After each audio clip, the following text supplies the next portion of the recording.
All right. Hello, everybody, and welcome to the stream. I hope everybody is doing well. Spiro, you are indeed first. Welcome, buddy. How are you doing? Apotham, good to see you as well. Welcome.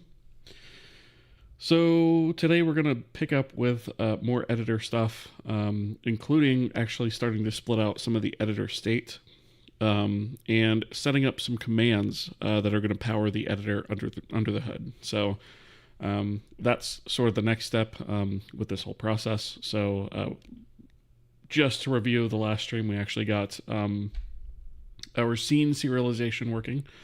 And so now that we have that done, that's a very important piece for the editor. Now we can kind of move on to starting to build out the foundation of what's going to be our tooling. But before we do that, I do want to just take a quick second and thank the supporters of the channel, beginning with our elite partner, Javier Alazaran, followed by our partners, Gerbolis Inc. and Matt Osgard. They are the highest tiers of subscription over on YouTube memberships and Patreon, followed by the list of supporters you see here scrolling by the screen. They are a combination of the other tiers of support over on YouTube memberships, Patreon, as well as Twitch subscriptions. So thank you all very much for that support. I greatly appreciate it. It means a lot to me and helps me cover the cost of running this channel. Things like software licenses, hosting fees, eventually assets, things of that nature. So it definitely helps me out a lot. So thank you guys for that.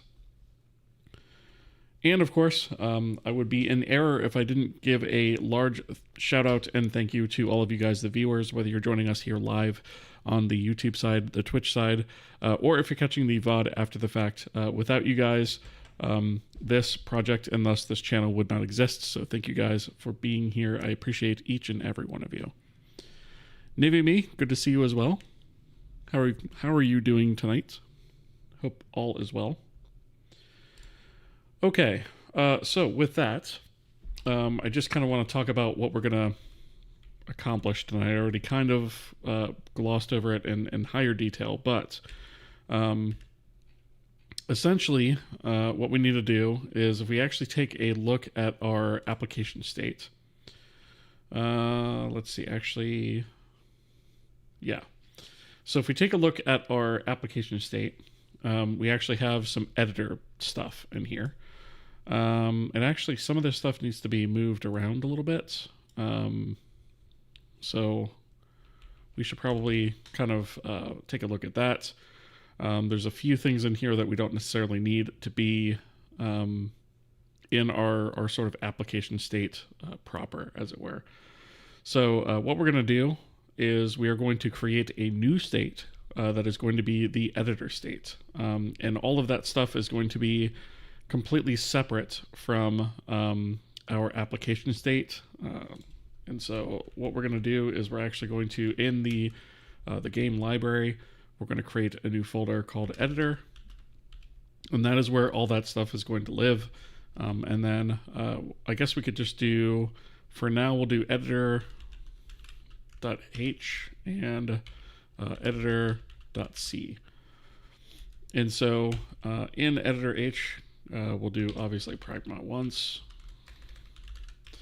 and we'll type def a struct, and we're going to call this editor state. And we're going to basically build everything into this for the editor. We're going to get it out of our sort of application state. So if we go back here, and I can actually close that guy. If we go back here, we actually have a number of things, but what I want to do is include this Illumina editor.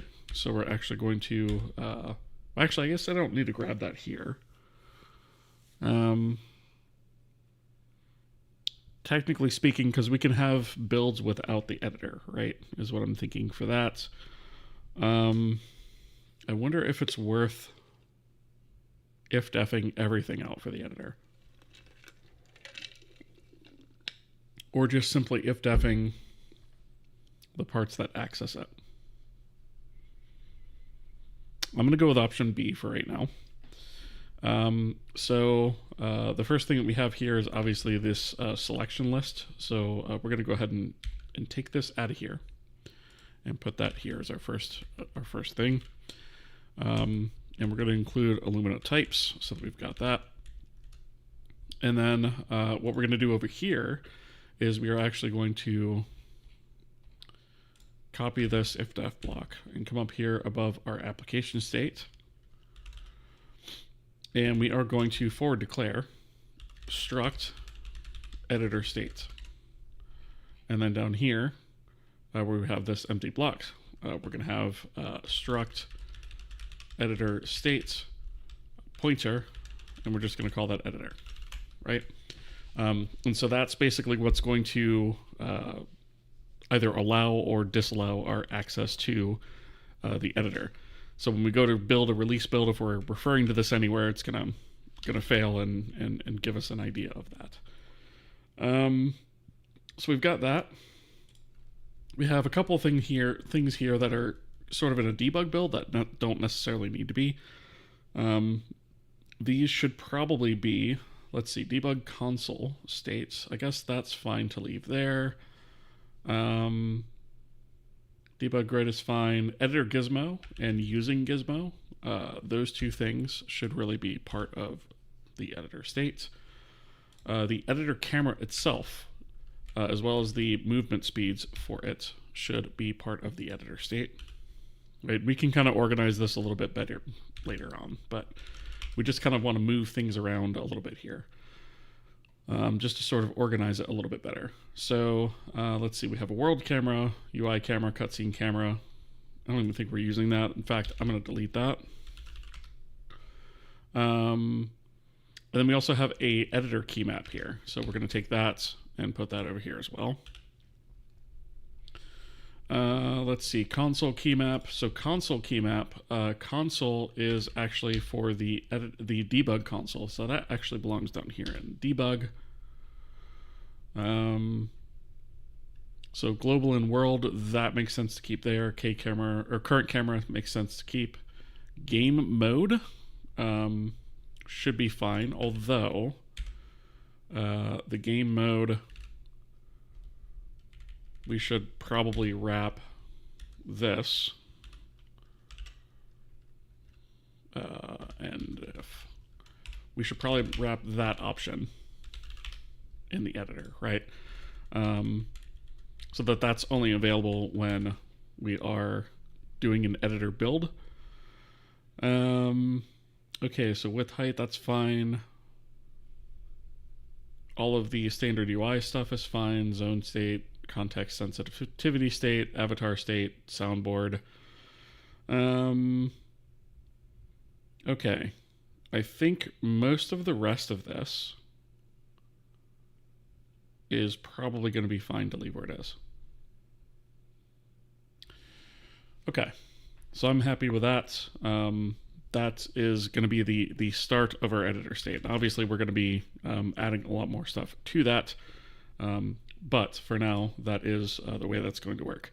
Now, if we go to Illumina main, that's obviously going to cause some errors for us. 87, that's more than I expected. Okay. So let's, I guess, kind of start taking a look. So, here is the editor gizmo, right? So this is set up for the gizmo stuff. This stuff doesn't really belong here. It belongs to the editor. So we should probably start thinking about how we want to set up the editor. Let's go ahead and we'll do a K API. Do we need a K API? Yeah, I think I'm going to, just because we're probably going to wind up moving decent parts of this outside of the game code at some point. So I guess what we'll do is we'll say B8 editor initialize, right? And that is going to take, how do I want to do this? I guess U64 rather, pointer memory requirement, and then we're going to have struct editor states, and then I don't think we're going to have any sort of config. If we have any sort of config, or anything else that needs to be added to this, we can add it later. And then we'll have B8 editor shutdown. This will just be to essentially get rid of any, actually that should be void, any sort of resources that the editor is holding on to specifically. So we'll have, again, struct editor state. And then I guess that's probably good enough for now. We'll also probably need a KAPI. I guess we'll do a void editor updates. And to this, we'll have struct editor state. And we'll do a frame data, p frame data. And I guess we'll do a F32 delta time for now. We might wind up swapping that out. Right? So that's basically how our editor is going to be scaffolded for right now. We're going to add a lot more to this, but let's go to editor C, and we'll do an include of editor H, and then we'll paste all these guys in.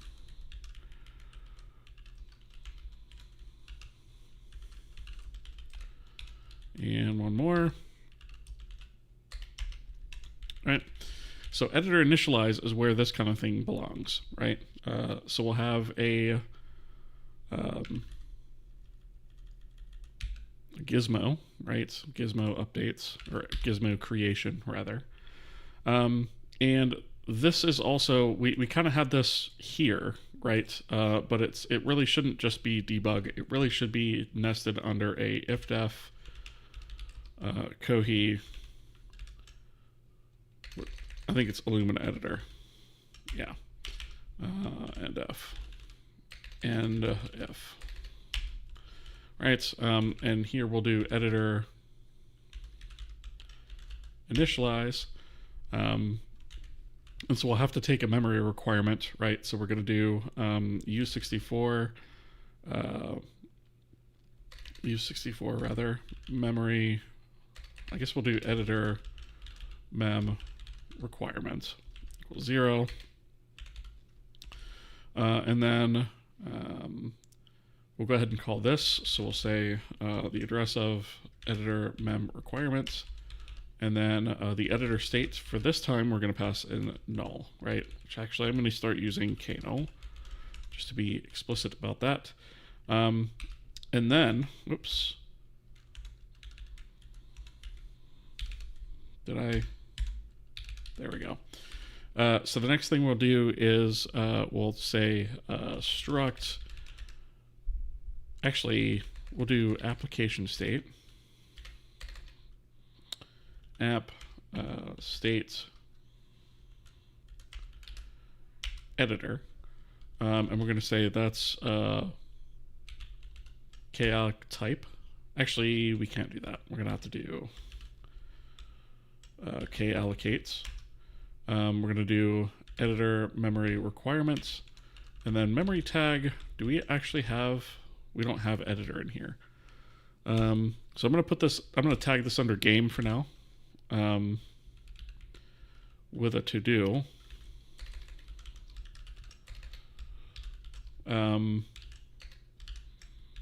Editor tag or custom tag. Right, we don't have custom memory tags yet, but that's something that I've been thinking about for a couple of times. So then the second time, then we'll just say app state editor here. And then if for some reason this fails, then we can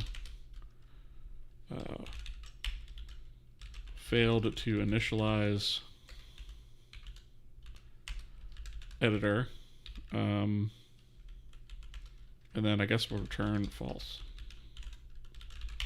Right? So that's just a little bit more clean. It kind of gets some of the editor-specific logic out of here and just kind of allows us to hook into the editor at certain points and then go from there.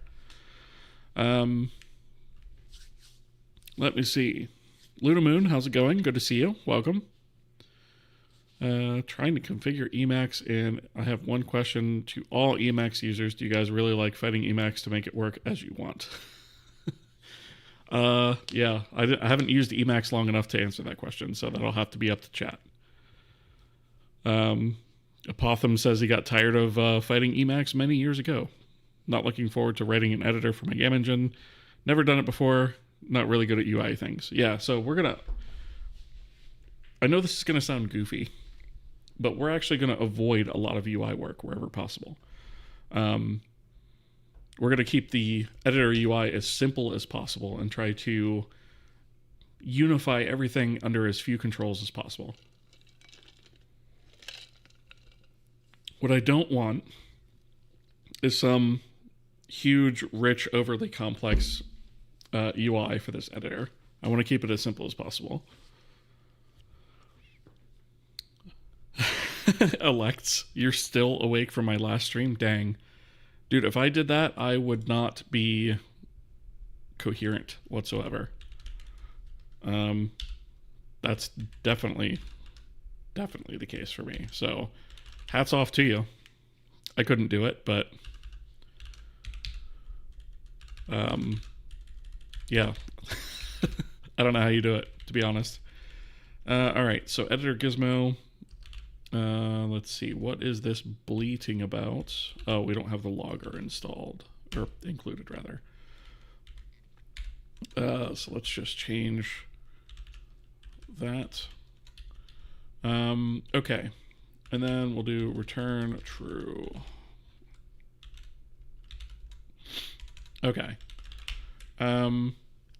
So that's the gizmo, and we're just going to kind of go through here and resolve as many issues as we possibly can, right?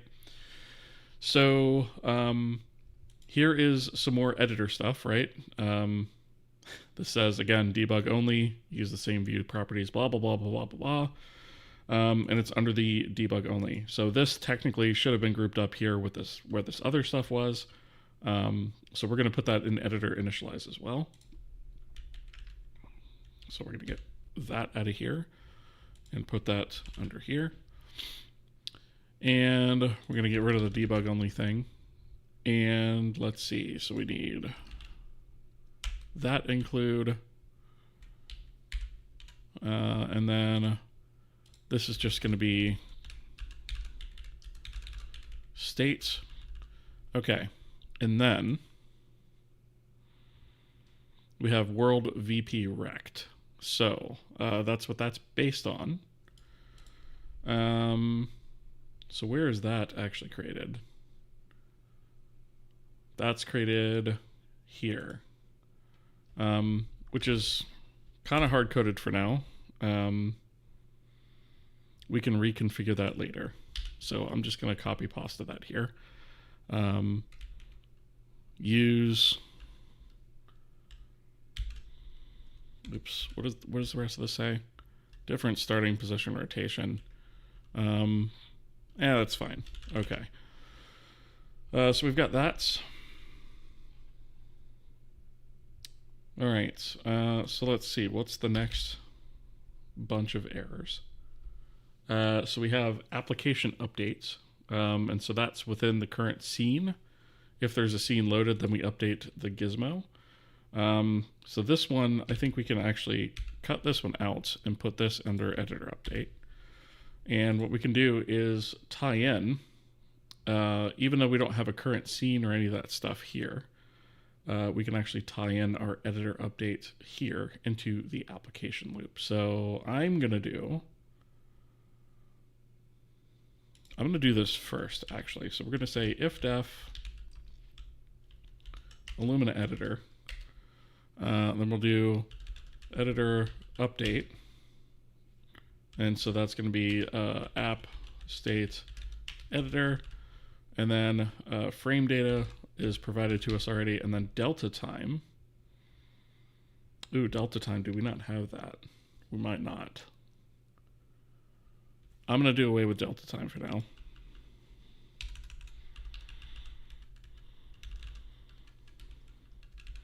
Because we can get that other ways. So let's just do away with with that. Okay. So this then, of course, becomes just state gizmo. And then we also need to end if. There we go. So there's another editor tie-in. And prepare frame, I forgot about that. So that is actually something we need to do as well. So prepare frame, I believe, also just takes in the frame data. Yeah, it's pretty much the same deal. So I'm actually going to take this and duplicate it, and we're going to say frame prepare. And we'll go back to the C file. And I just realized I'm coding behind my head there, so let me scroll that up so you guys can see it. Okay. And then, so for frame prepare, there's a couple things in here. So we have this has selection here, right? So we're going to go ahead and put that in here. Actually, the has selection, we do need here. I'm not sure that we actually need it. This is determining whether or not we're going to do the editor gizmo pass, which actually probably ought to be handled by the editor itself, not here. So we should probably actually move this entire block out of here, now that I think about it. So let's put this back. Let's undo this. And let's see, current window. Okay, so I guess what we'll do is set up data required for the editor gizmo pass. And so essentially that's going to include this entire thing, which is under, again, debug. That probably shouldn't be.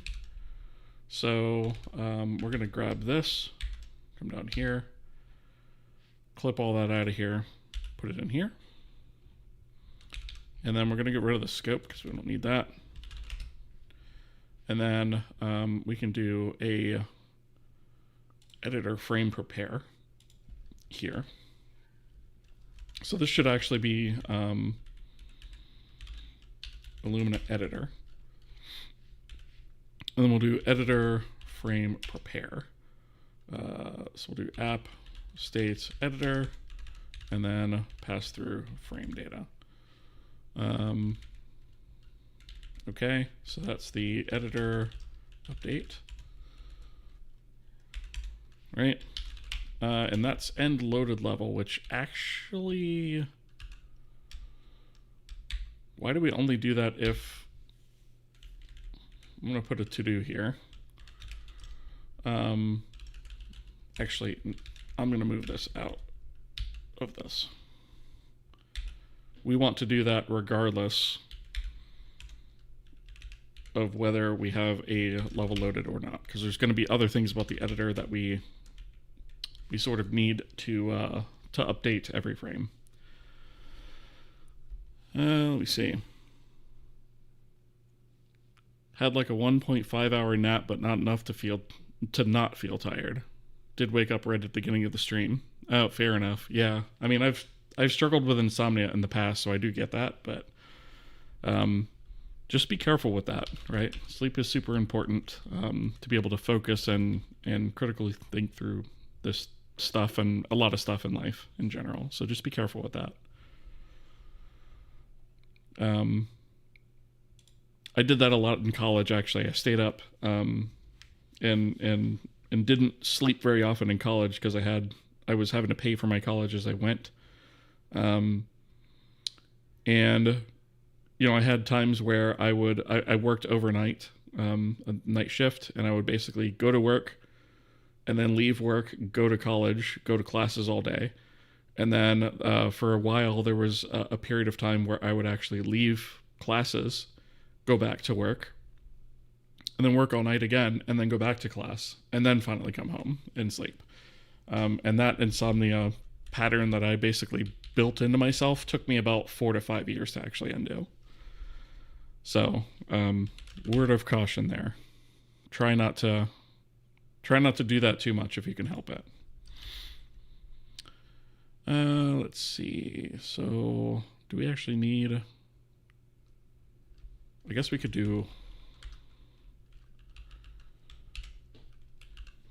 put a struct tag in front of this, because I don't know. Do we need the current window for anything, actually? I don't know. So we have the gizmo here. And then we actually have the state here, selection list, darray. That is a matter of including that. Here's the selection list. What is this complaining about? Current window. Oh, I can't do this. Okay.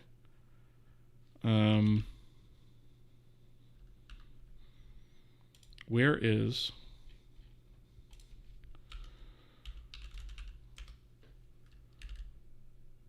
Where is this defined?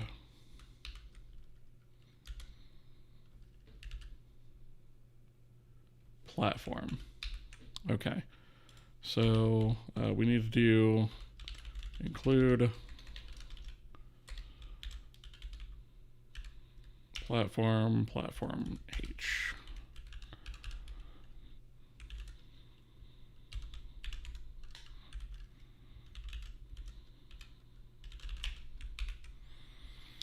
Okay. All right. So render data. This is actually going to be something that we are going to have to pass through. So we are going to have to modify our function a little bit. So I guess let's go to...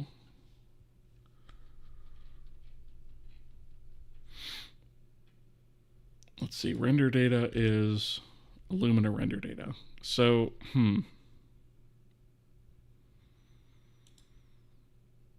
editor gizmo data, I feel like is something that we should probably just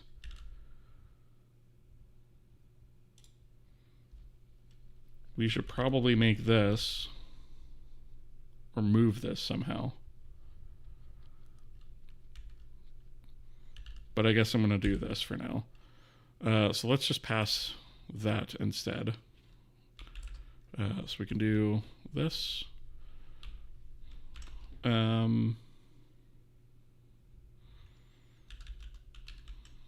Editor gizmo data. Fresh water fern raiding with a party of 34. Thank you so much for the raid. Welcome, raiders.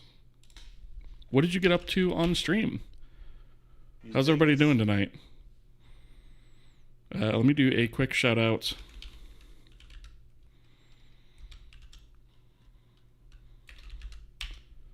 I don't know if I am actually following you. Let me check. Let me verify. Whoa. Hang on a second. Let me catch up with my log here. What just happened? What was that? You dingus. Footlong Icicle gifted 12 months of tier 1. Thank you so much, Footlong. I really appreciate that. You've done that once before, too, and I really appreciate the support on that. Thank you so much. I really appreciate that. Let me go ahead and toss you a follow. Grouped up vertex buffers to make it more performant, real boring stuff. Yeah, I get that. Yeah, I totally get that. I've had those for sure, those streams. Nice messages, yeah. Yeah, thank you again so much for the raid. So what we're working on here is, I guess I could actually just go through the spiel real quick. So we are building a game engine from scratch in C using Vulkan as our initial rendering backend. And so this is basically like it kind of started off as a tutorial series on a way to build a game engine. And we quickly outgrew that format because it just doesn't make sense past a certain point. And we changed formats, tried a bunch of different things, ultimately landed on live streaming here. But The long story short is we are basically doing a from scratch game engine, from nothing, as an example of a way to build a game engine. It's not necessarily the only way to build a game engine. It's not the even always the right way to build a game engine. It's just kind of doing an exploration and an educational exercise into how you would approach this, including all of the systems that go with it and things like that. And so we do a lot of trial and error. We try things that work. We try things that don't work. We do a deep dive into all of those things. And that's kind of what the channel has been about up until fairly recently. We're now at the point where the engine itself is getting to the point where we're starting to write our game code. And so we're actually starting to write our game-specific editor right now. We're sort of building that on top of the game engine. And right now we're doing that in our sort of game library. And we're going to essentially build what we need as we need it, and go from there. So we've got a couple of gameplay systems in place, nothing overly fancy yet because it's still early days, but that's the idea. A couple more things I want to mention about the engine. It is open source. It's free and open source, so it is available here on GitHub. And so here's just a couple of old screenshots. We've got some new ones coming in at some point. But the engine itself is free and open source. It's Apache 2.0 licensed, which basically means that you can use it for anything you want, commercial or personal. Does not matter. All that I ask is if you use it, just say you use it. That's literally it. This is, like I said, an educational exercise, and I believe that stuff should be free. And so the engine itself will be free and open source. The code for the game will not be initially, because I plan on taking this all the way to release on Steam. And then the plan is 2 years after I release it on Steam, I will open source the game as well. So that's just kind of the overall plan there. And then it is cross-platform as well. So it's available on Windows, Linux, and Mac OS. Let's see, what else did I miss here? I didn't drop a link. Let me drop a link here in chat. If my bot will actually do the thing. Looks like my bot is sleeping on the job. So I'll drop this link in chat. So that's the website that we're looking at here.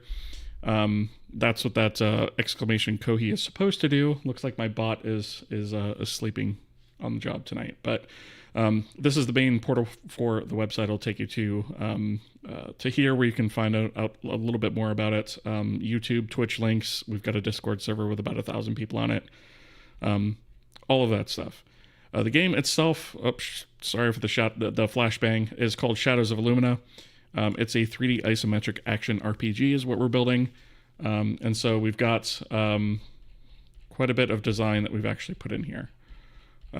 So yeah, we've got quite a few things. And then just to give you an idea, this is kind of the scope of the world so far. We've done a little bit of mapping.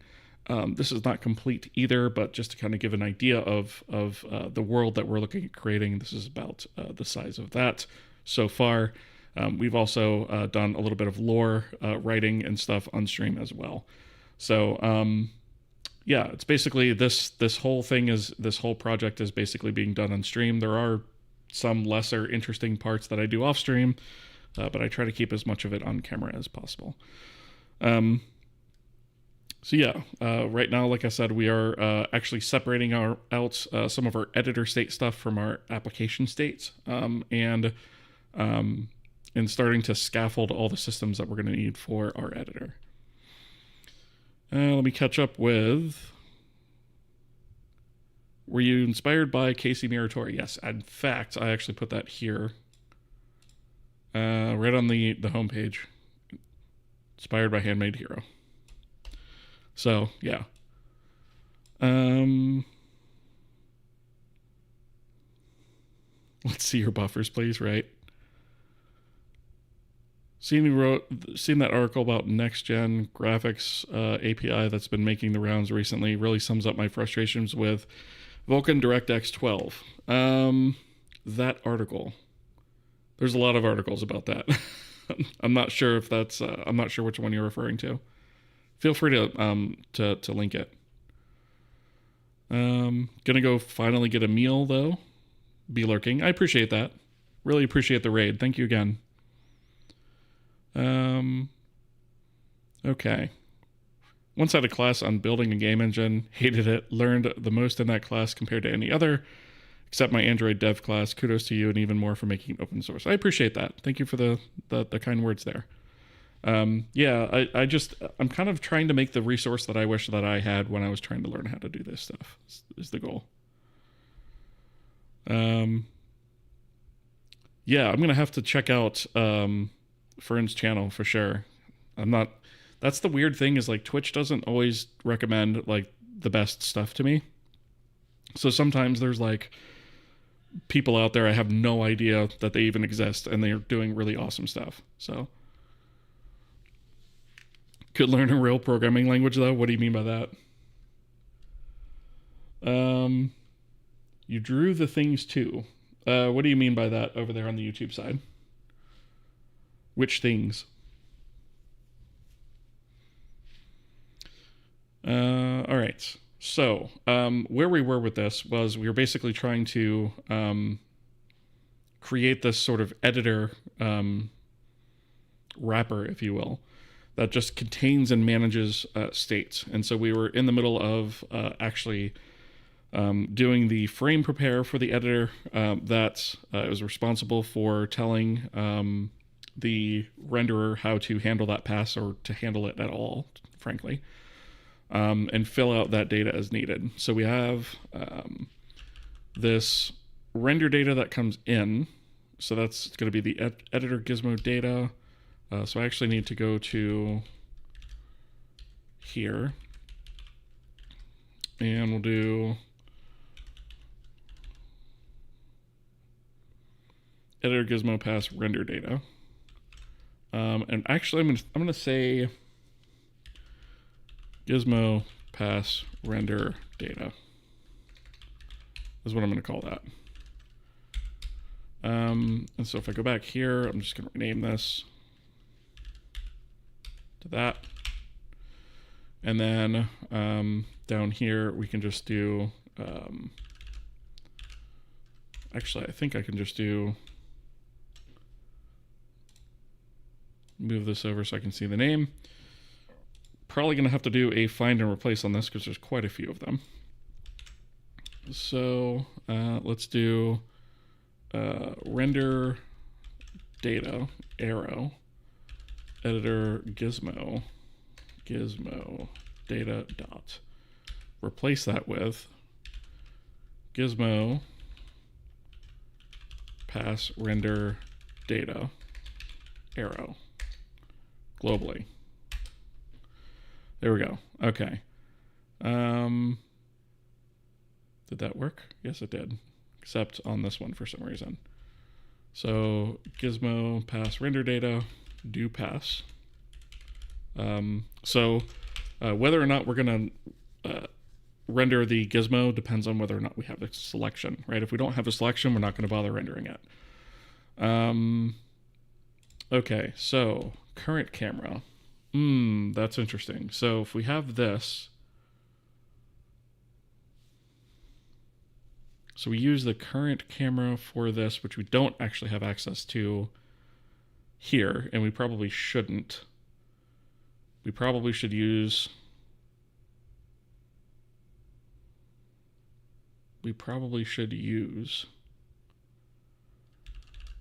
the state editor camera. But that comes with the caveat of if we are not in editor mode,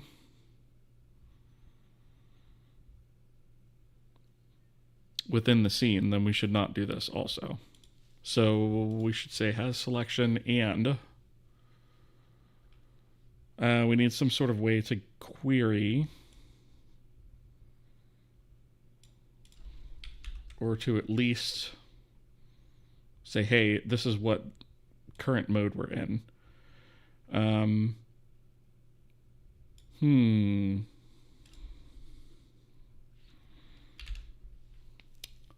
So here, actually, we have to do the address of render data, editor gizmo data. Whoops. What? There we go. So we have that. And then I guess we should probably also say bh draw gizmo equals, and then we'll do app state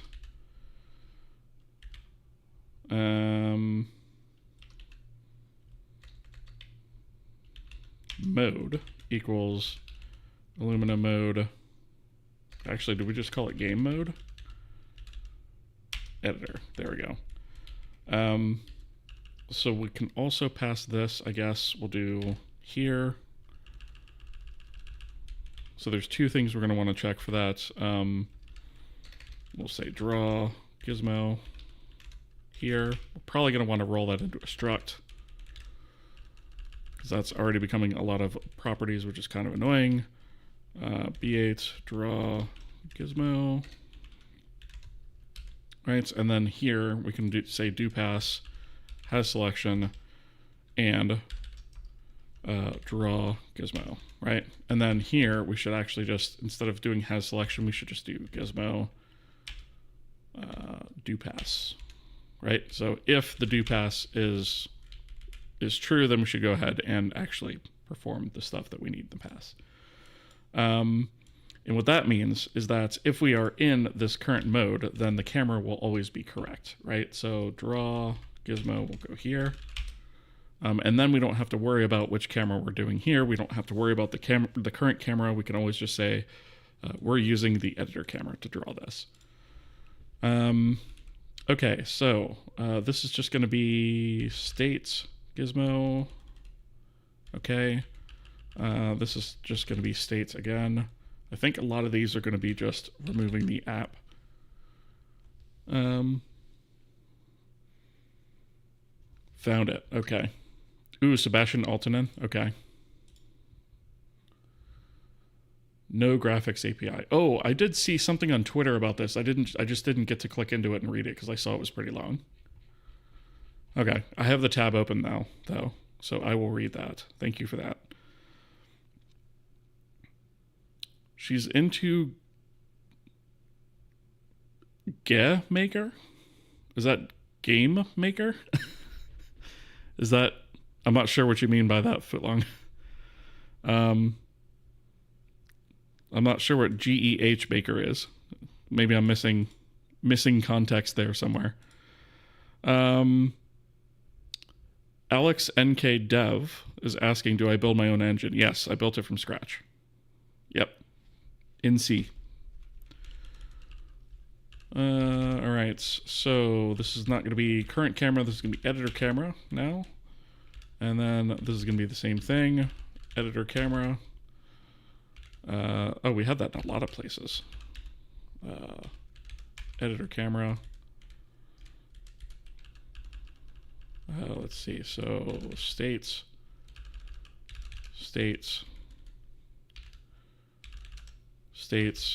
Editor camera. Okay, so texture dimensions get. Do we actually need this though? Because I think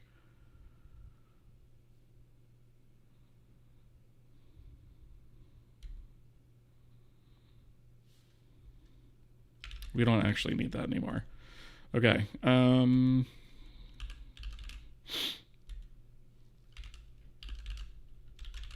All right, I think that's all the refactor that actually should be needed for that. So that'll go ahead and fill out the appropriate section of the render data packet, if you will, that goes to the renderer. All right, so that's that. Nice and packaged up neatly. Let's see. What is... Okay, so application on window resize. we do actually have to tell the editor camera about that. So probably what we should do, we should probably have something that looks like this, where we can pass the window and requery the size and all that stuff in the editor. So I think we're not just going to need like this information. We may need other information from the window and whatnot. So let's go back here and let's do a KAPI void, and we'll do editor on window resize and struct editor states, and then we'll do const struct k window, and I think that's actually all I need. Yeah. Okay, so we'll take this and we'll go back into the C file, and I'll move this up so you guys can see it.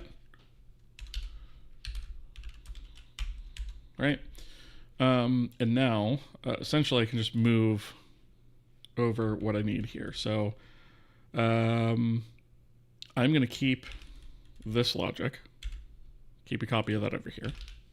And so the reason I want that, we do update this. Actually, I don't know that I don't need to hold on to that like permanently, I don't think. So we're going to do a check to see if there is a 0 width or 0 height, which can happen when you do things like minimize the window. Because if that's the case, we're not going to actually do any updates of any kind. Because when you unminimize that thing, it's going to come back, right?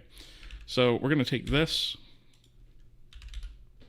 and this is going to update the editor camera, and use the world VP rect, which we are going to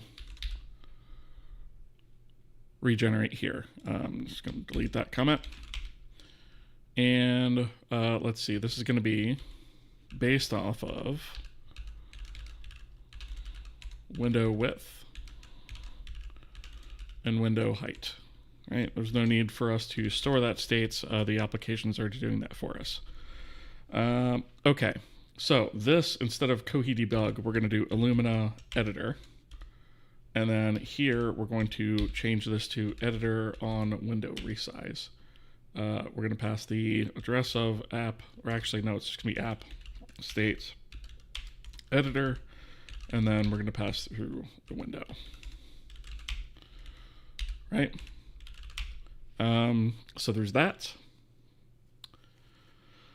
All right.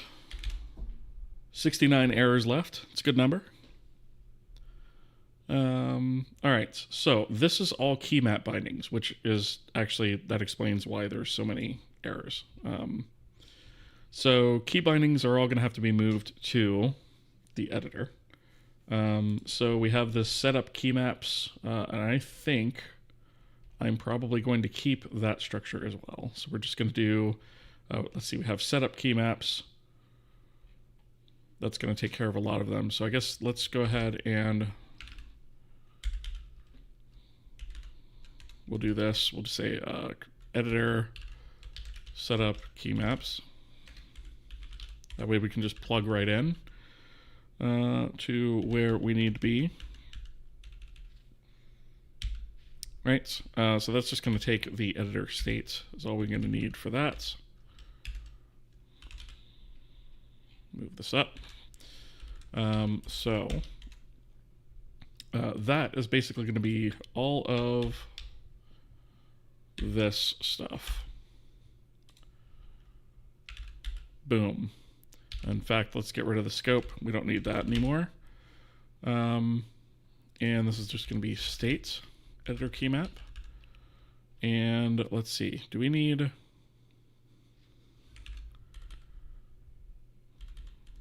I wonder if I can do that. Aha, okay. As well as all of the functions that are tied to it. Neat. Okay, so before we get to those, let's actually just do one more if def Illumina editor and if, and we're going to hook in our editor setup key maps, and we're going to pass to that app state editor, and then we can take this and nuke it. All right. So obviously we've got a bunch of errors here that we need to figure out. But I think I'm going to come back to those because that involves us kind of creating a lot of functions and stuff. And I think we're going to be well served by handling those one at a time. So let's go here and just see what the next set of errors is. Change current camera. Okay, so this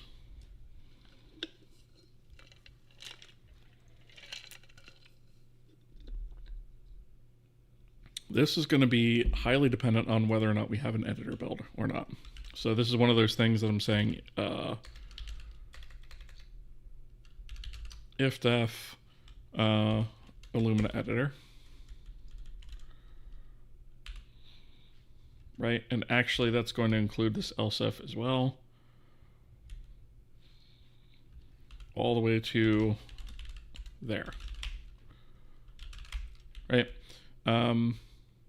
So if we're in the world and we don't have an editor build, we're not going to do anything. But that also means that the check to see if we are in editor mode is also going to be meaningless because we're not going to have an editor in the build. So we could just basically block out that whole thing, and then otherwise it just sticks us back in game mode world. So that's nice that those are all grouped together like that. I guess the only thing here is we're going to have to change to editor mode. So we're going to have to do an input keymap pop, which is going to pop off the current keymap, and then push the editor keymap into place. And then also switch our current camera to be our editor camera.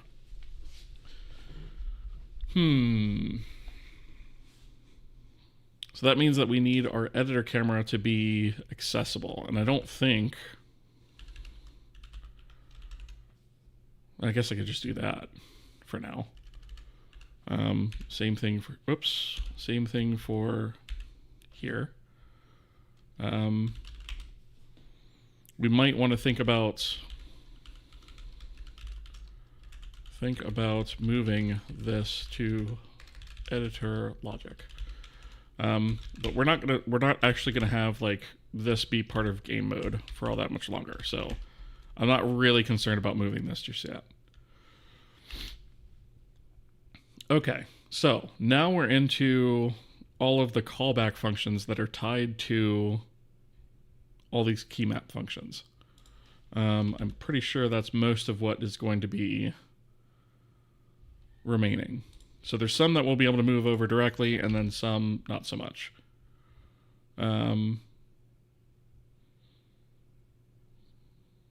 Yeah, like handling interactions, editor interactions, and things like that. Dingus Dev, thank you for the lurk. Appreciate it.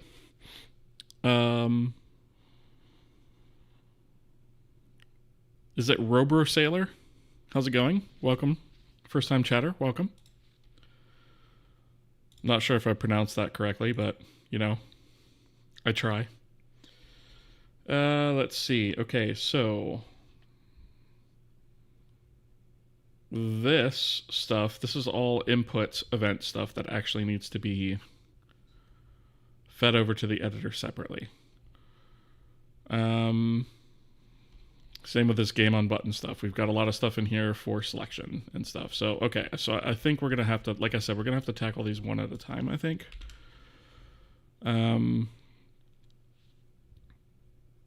Okay, so let's go to the top of this file and start from the top. So it is this. So game on yaw. So we have game mode world. Okay. Let's do this. Let's take this whole function, and we'll go down here to the bottom, and we are going to change this to editor on y'all. And we're going to take, as the user data, we are going to take the editor state, right? So that's going to be editor states. And then we're going to completely ignore this game world stuff. So this is the only section of this code that we want. So let's see, this should be state. And then engine get delta time. We need, whoops. Really?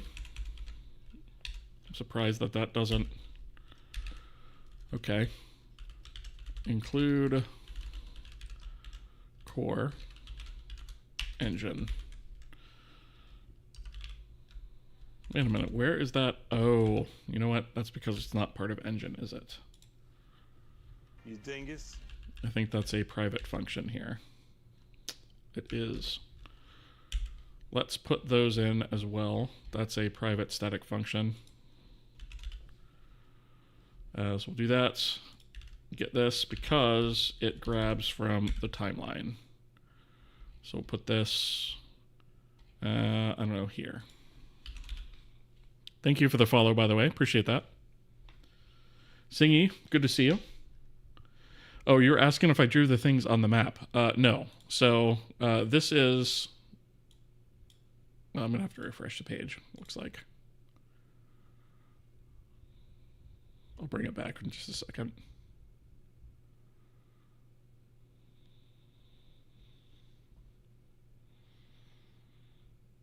Okay. So, so this is something called Incarnate, which basically comes with a whole bunch of assets that you can use. And the mapping utility itself is free. However, they have licensing restrictions on that. And so in order to be able to use this commercially, which is what I'm going to be doing, because I'm probably going to use this to release, it's like $25 a year. So it's one of those things that's kind of covered by you guys, right? So thank you for that. But yeah, you know, it's one of those things that I do pay for it for per year, and I'm going to be using the crap out of it because I basically have to create maps for all of these subzones individually. Say nothing about you know, this large world map. So this is ultimately what I'm going to be using to create all of the maps in the game. So it's a pretty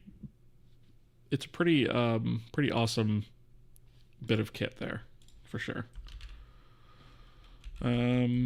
Let's see, timeline system. Okay, so include systems. Do we not have? There it is. Okay, so that's the get engine delta time. Okay, so that one's good. Editor on yaw. So this editor on yaw is going to apply to editor on yaw here, editor on yaw here, and then instead of app, we're going to have state, right, for all of these. So the reason that that's not showing up is because I have to forward declare it up here at the top. And I'm going to do these one by one because I might also be able to eliminate some of them that we don't necessarily need. Okay, so you can see that those two are hooked up correctly now. Change current camera. So that is...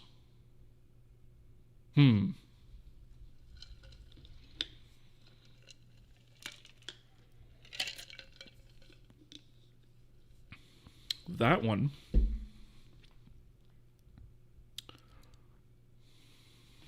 Okay, this kind of leads back to what I was talking about the states needing to be separate in some places. So let me go back here. Let's see. So set up key maps.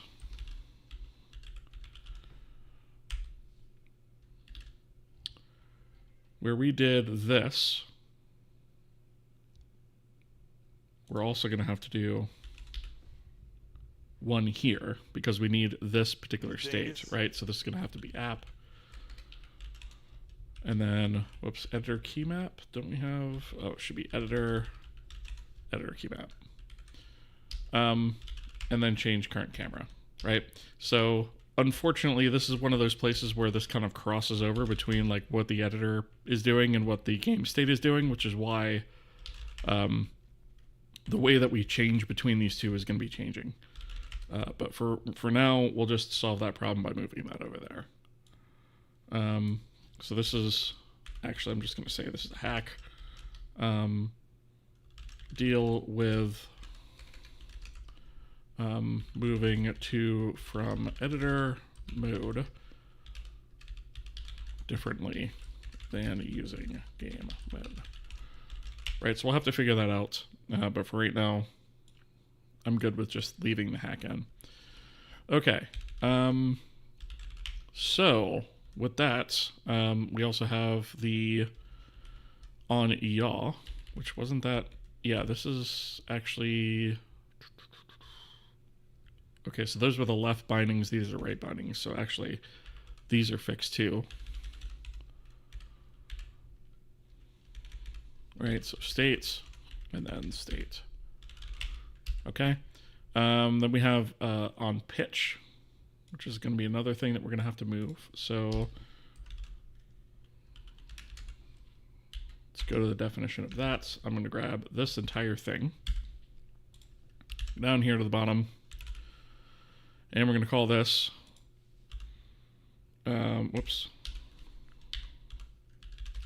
editor on pitch. And of course, we're going to have the editor. Actually, you know what? I'm just going to copy this faster than retyping it every time. And then this is going to be state editor camera, right? That's interesting. So game on pitch is directly using the editor camera.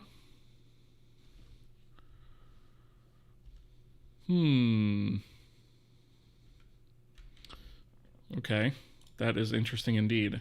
One more thing is I want to cut this editor camera stuff out of here, right? So game on yaw is just going to, and actually yaw is kind of the wrong term for that, I guess.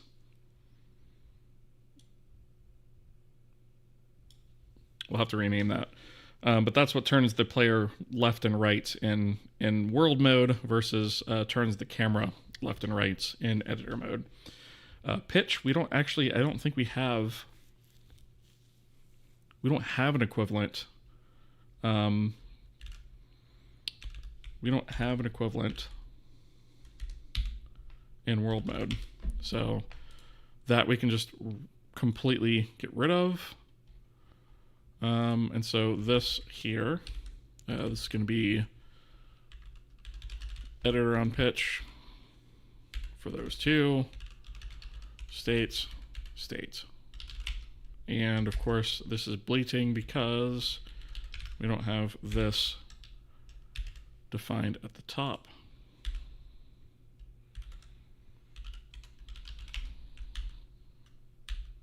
Yeah, okay.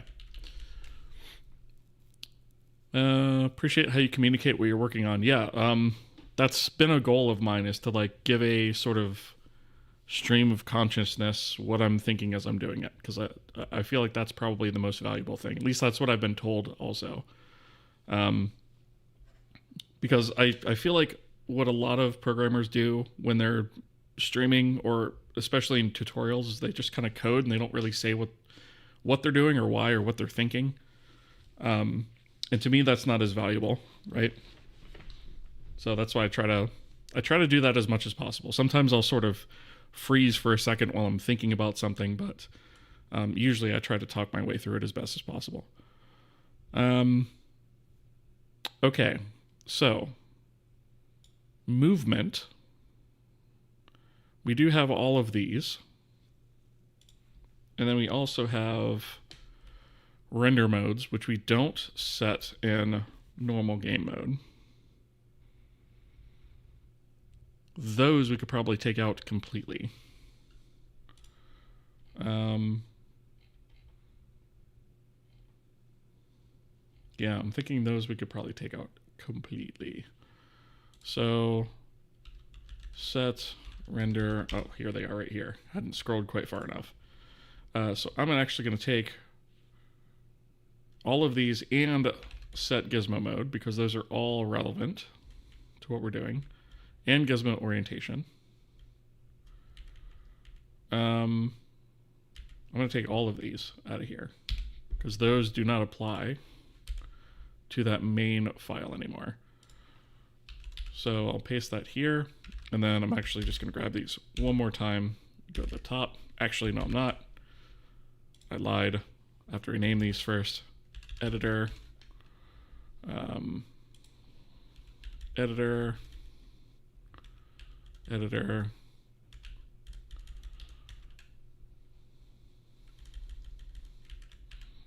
Editor, and I think there's one. Yeah, one more. Okay. So I can take these, go to the top, and paste. And then I can just go to the last line here and just do change to matching, semicolon, all the way down. And then boom, we have our forward declarations, right? So just get rid of the extra lines here. And now we're good to go. So I can do just a quick replacement of these all the way down.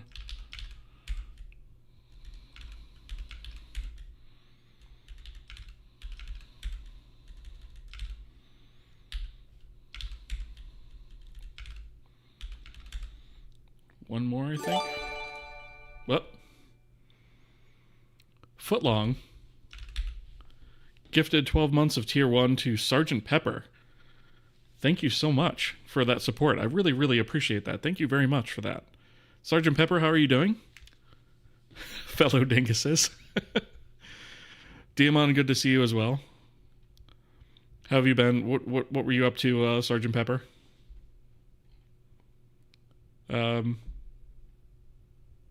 Yeah, thank you so much for those tier 1 gifts. I really, really appreciate that a lot. Thank you very much. That's a huge help, more than you know. So thank you very much for that. Got nerd sniped again today. Wrote a CLI flags parser using Zig comp time magic to do the work with any given struct unit. Ooh, that sounds interesting. Like comp time is one of the things that I wish C had. And I've almost considered writing like a preprocessor to like do that for me, but just chilling, doing some work still. Awesome. Good stuff, good stuff. I understand that. We are just basically in the middle of moving. Oh, interesting. State render mode.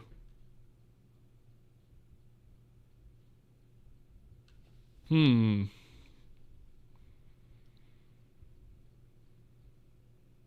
should probably only allow the render mode to be set when we're in editor mode. Well, I mean, I guess maybe not. I think we might have to actually do this a slightly different way. I think we can actually use our console system to actually set up that render mode. In fact, I kind of like the idea of that. Instead of doing it this way.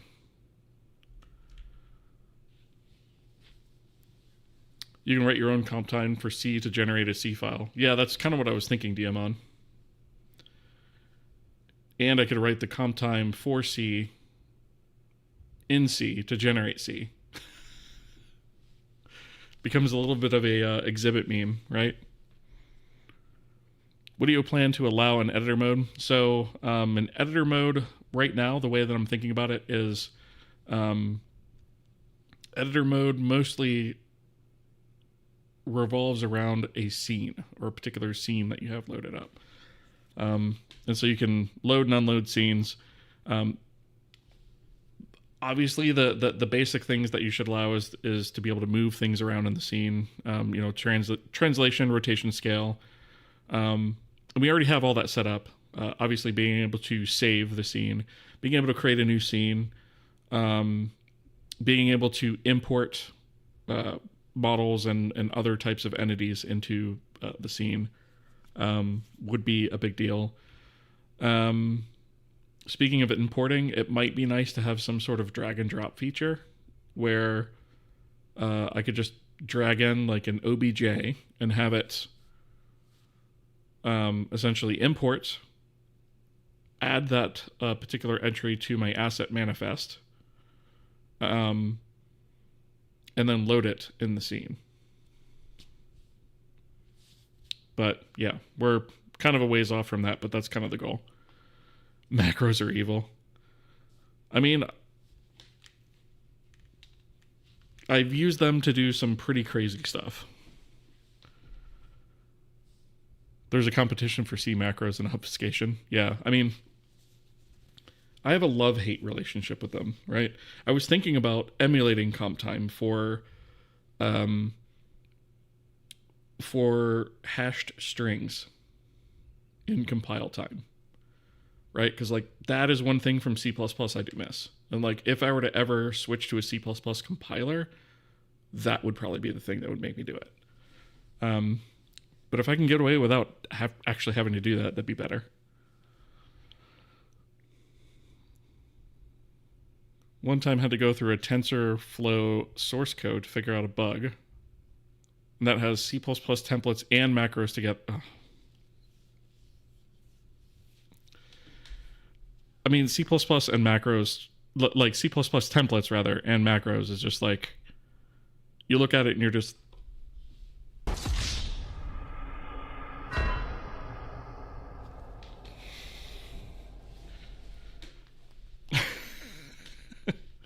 it's brutal.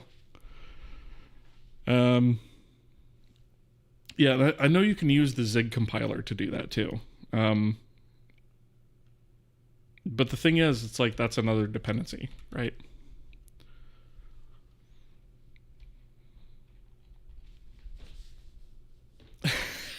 You want that as a clip? I mean, you can clip it. Somebody clip that.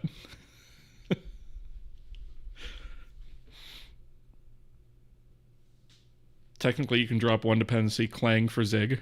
I mean, I suppose that's true, right? I don't know, what does Zig actually do under the hood with C? Like, does it just go through LLVM, or what does it do? Just forwards it to Clang. Okay. So it's not really then removing that, is it? If it's using Clang under the hood, it's really another layer, technically. Are you planning to create a terrain system? We actually already have one, but we don't have a means to render it right now because we need blended materials for that, which is something I have to re-implement. So we do have that complete with LODs. It's a height map terrain that gets chunked up, and it has LODs. There's older streams and VODs and stuff that have that in there. But I rewrote the way that shaders work and the way that a lot of our renderer resources work, and I just never got back around to rewriting those specific types of materials. So yes, we do have it. I'm probably going to bring it back at some point. Just haven't yet. It bundles Clang and LLVM with it, so it's just one binary for it. You don't need a Clang compiler externally. Oh. Okay. I guess I could see that. Mesh generation works then. What do you mean by mesh generation? Just the ability to like throw a bunch of vertices in there and say, hey, generate a mesh from this? Because yeah, that we do that. So yeah, we have the ability to generate meshes. Yes. It's a 50 megabyte binary that has Clang. 50 megabyte binary. Oh, that's painful. I mean, I get it, but also ouch. All right. Render mode.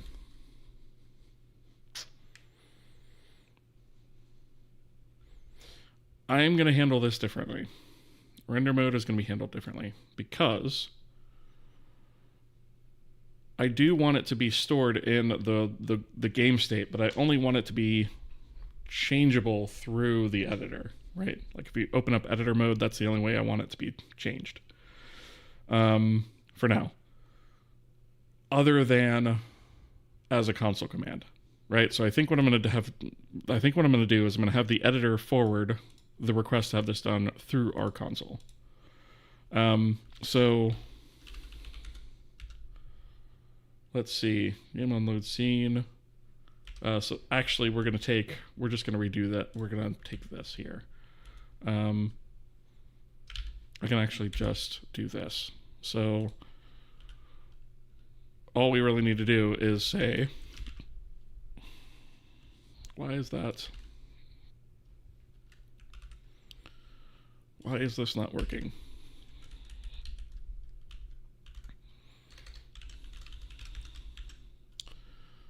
Is it in core console H? Yeah. So instead of doing like render mode view default, right? We're going to have a command, a console command that we're going to call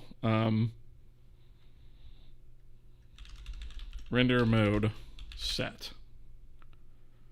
And we're going to set that to 0, right? So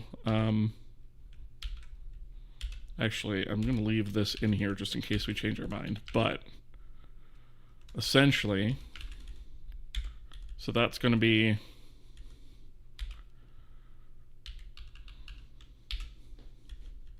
zero. This will be 1.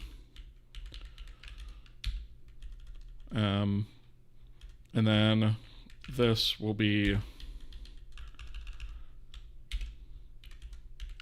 2.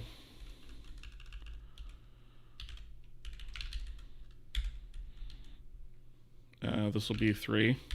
I know cascades is 3. And wireframes is 4.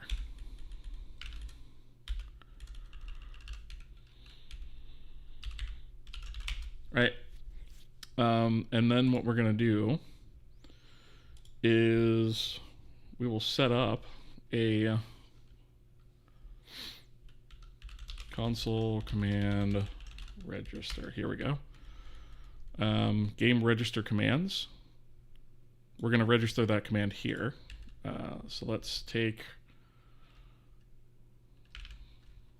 this as an example. We'll say game command set render mode.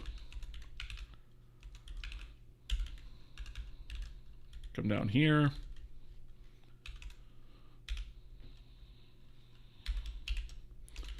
And we'll do, let's see. So if context,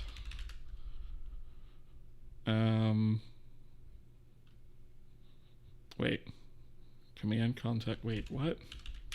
Why is this? Oh,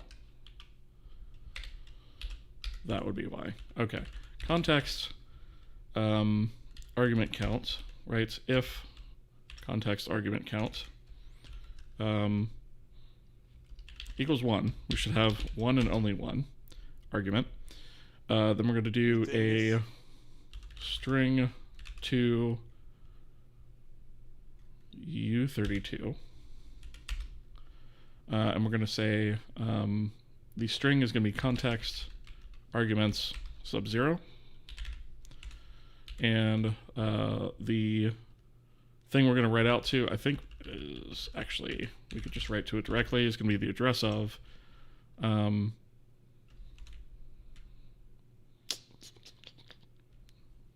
Shoot, do I have the...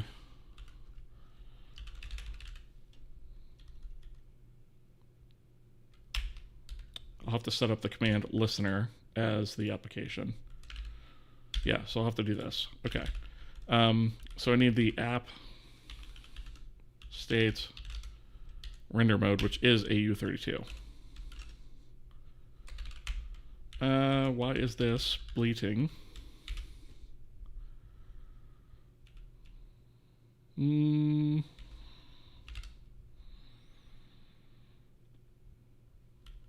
Wait, I thought argument... Oh, I need value. That's why. Okay. So the last thing that we'll have here... Oops.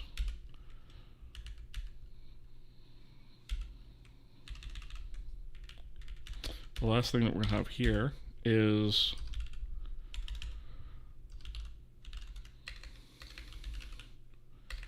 commands, register commands.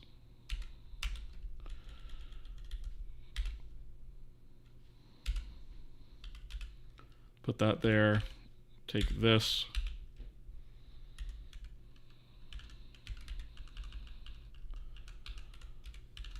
put that there, and then say set camera rotation. We don't want to do that. We want to do render mode set 1.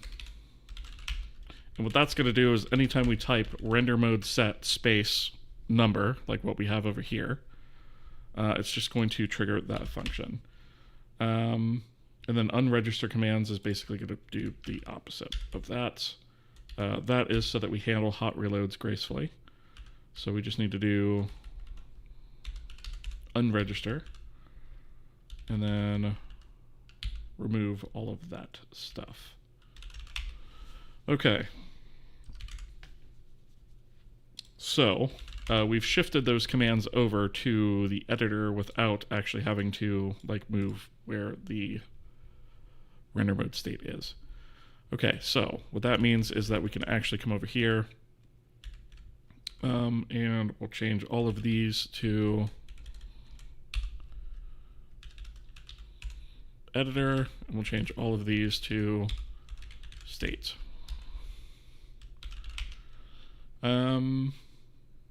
Okay. So the next ones are going to be, and in fact, actually, did I leave the, yeah. We don't need these in here anymore, as well as actually the gizmo mode and orientation set. We don't have those in here anymore either. I think I said I was going to grab those as well. So this should be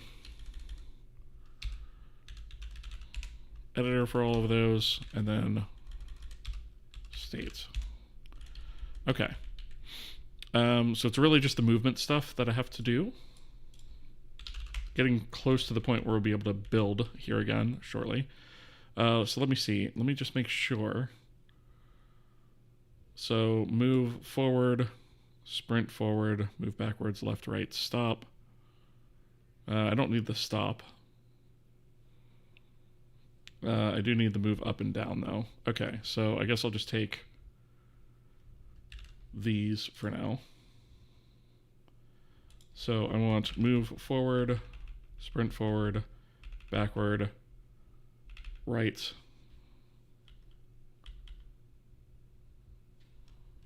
left and right. Yeah. Okay. So we can take these down here.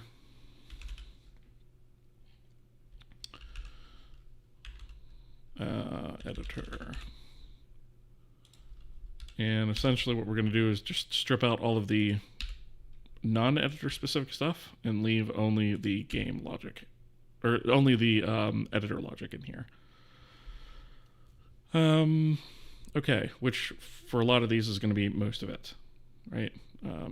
So let's see, we have all of these. Let's go actually up here.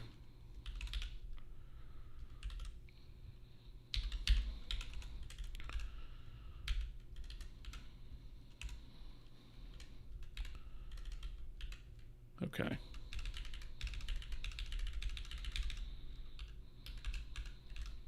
All right. So we have the editor state first and foremost is going to be that. So we'll just do that a couple times. All right. Actually, I don't need that anymore. Okay. So the only thing that we're interested in keeping is all of is actually just that, right? So we just remove that, and we can remove the player stuff because we're just concerned about moving the editor camera.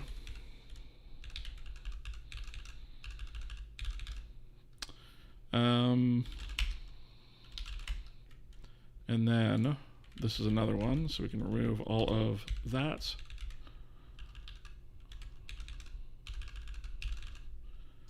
And same thing here. Right? And then go back up to here. And I'm actually just going to temporarily align these so that I can cheat.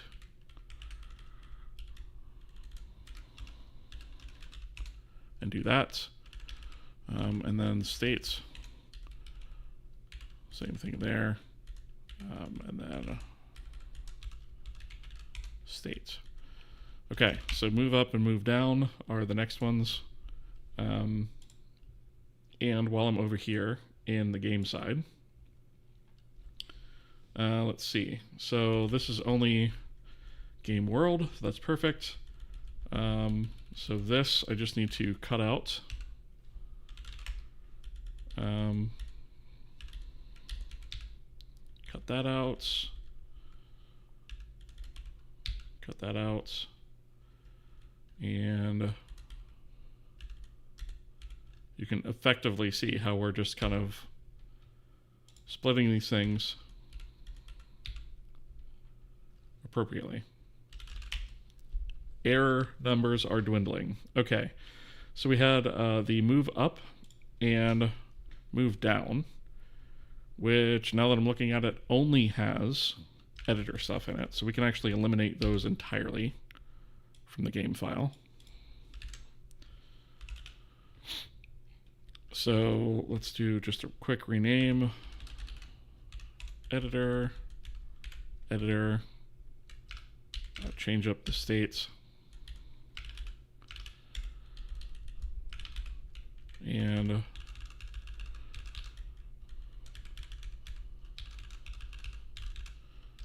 change that, grab these two, go to the top, and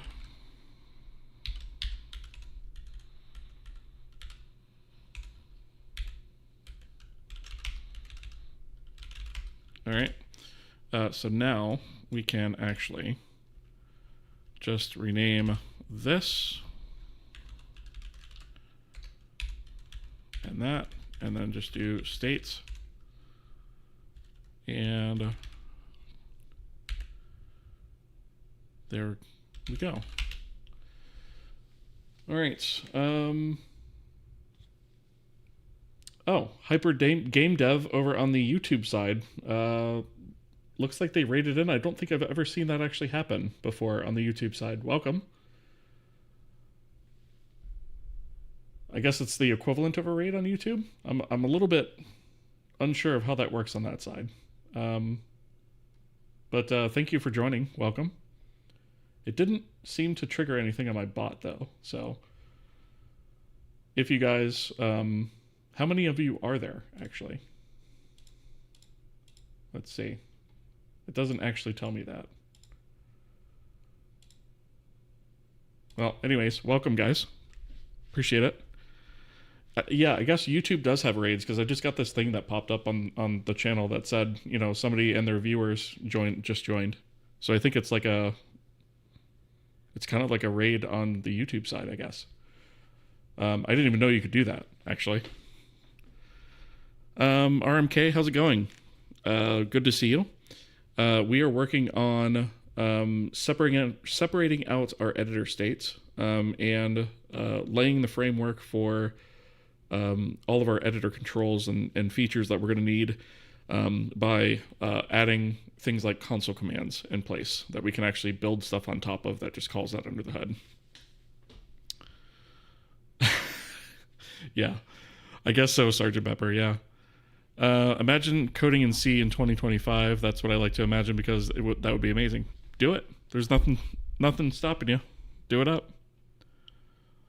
Is he only working on the project on stream or off stream also?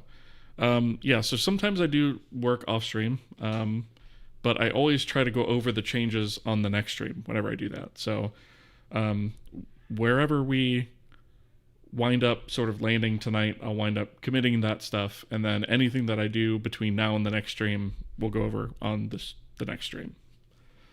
Because sometimes I'll be working on something else and I'll be like, I remember how to fix that bug, or I know how to fix that bug that I was thinking about on stream, and then I'll just go fix it. Or I'll have an idea on how I want to implement something, or something along those lines. And then I'll just go, just kind of do it. All right, so we don't need move up and move down anymore. Okay, let's see, mouse move. All right, I don't want to do that one yet because we still have one more. Game on save scene. Okay, so that is one.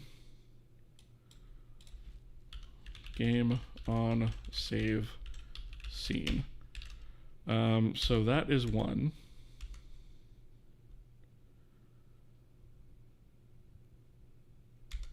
Is that even bound to anything? It's not even bound to anything. I can just move that outright. It's only bound to our editor. So, editor on save scene. Let's go to the top and put that here. I guess, I could put the static functions above like all of the key map stuff, but like I find this a little bit cleaner to do, so I'm doing it this way. Okay, so we can get rid of that there. And then over here, we just have to clean up this. So that's going to be states and then editor. Okay. We still have a few errors within here. Oh, right, because I have to convert this function to use the new state stuff.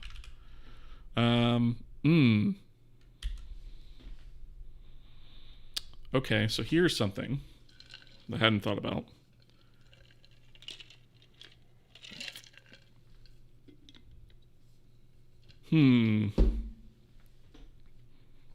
So right now,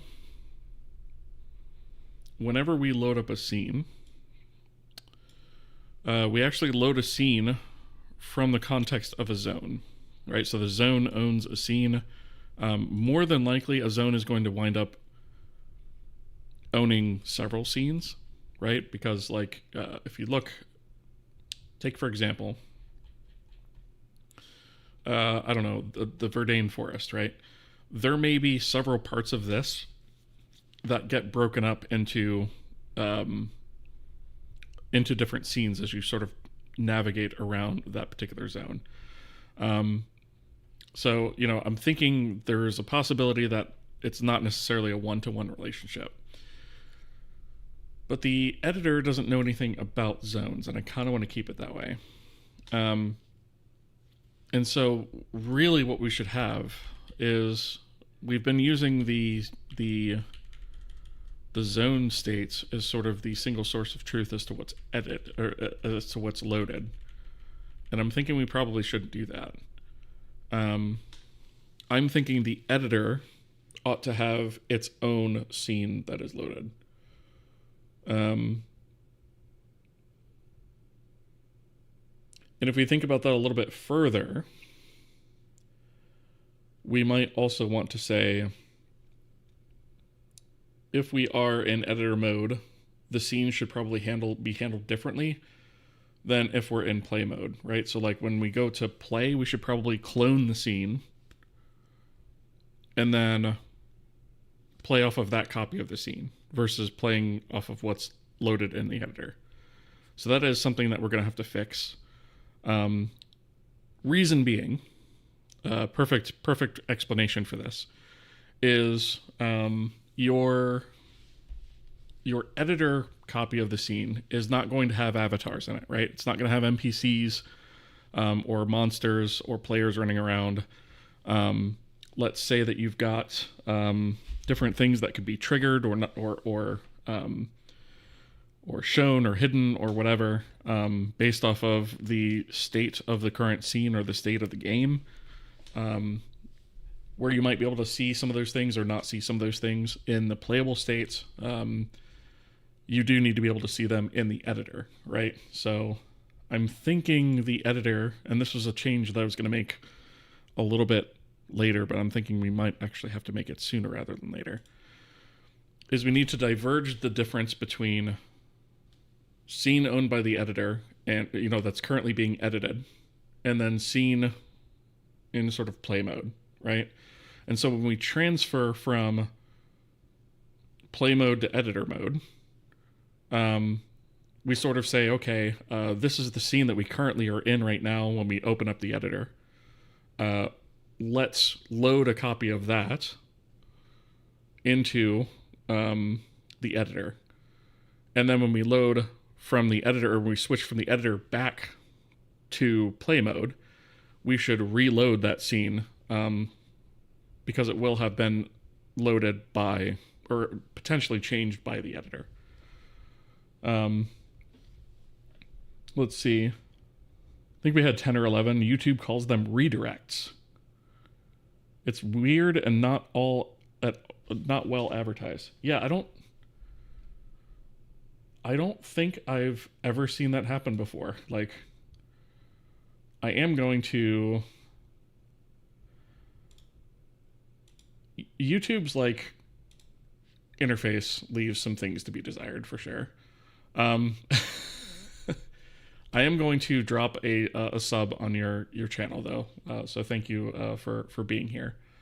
I guess I'm gonna have to figure out. I'm gonna try it tonight on the YouTube side. I think when I wrap up the stream for the night, because I think there's got to be somewhere here on.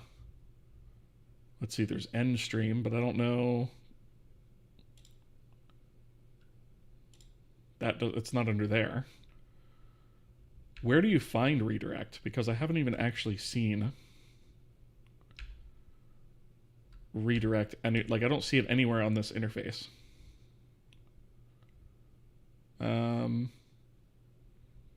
There's like a share, but like that's not.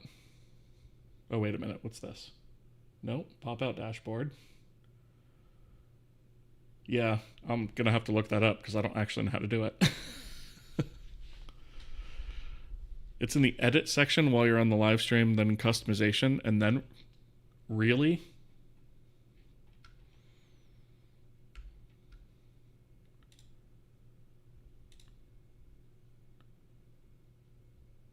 Let's see.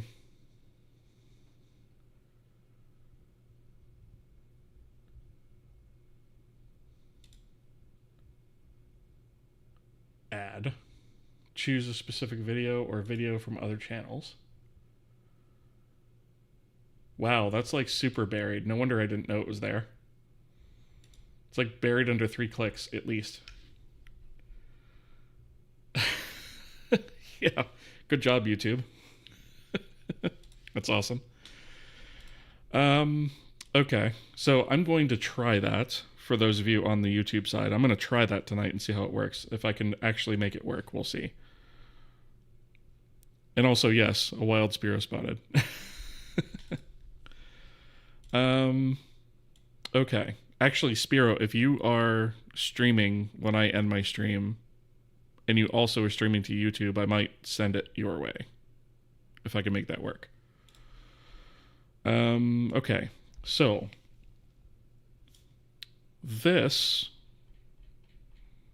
kind of gives us something that we need to actually talk about, which is how do we handle that switch between editor and game play or game mode, I guess you could say.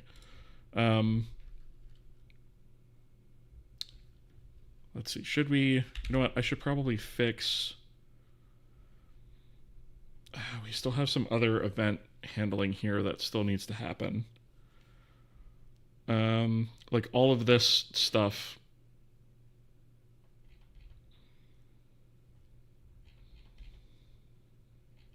For like selection list and stuff needs to be moved over too.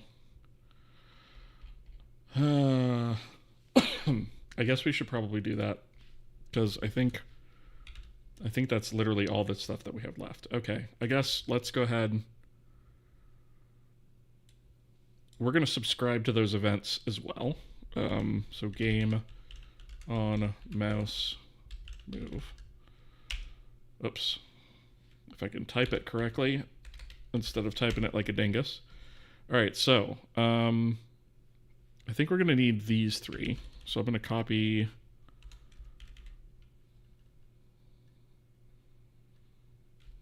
Let me actually see how those are registered. Okay, so we have a couple things here. So mouse moved, game on mouse move. And then button released. We don't have button held or button down. Probably should. All right, so I guess what I'll do here, let's do this. Let's start here. We'll do editor initialize. I'm going to put these here for right now. We're going to do event register. I need to include that as well. Obviously, this is going to be state for all of this. It's going to be the listener there. And then we have game. So this is going to be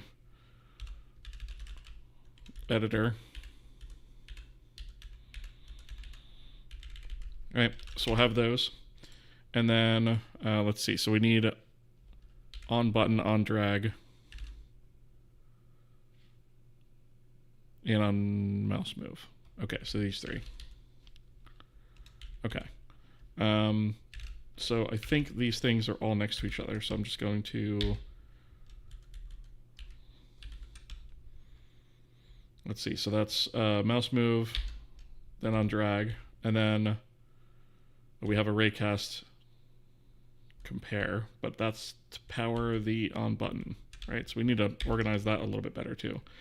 All right, so I'm going to grab these all the way down here to the bottom. And we're going to change this to editor.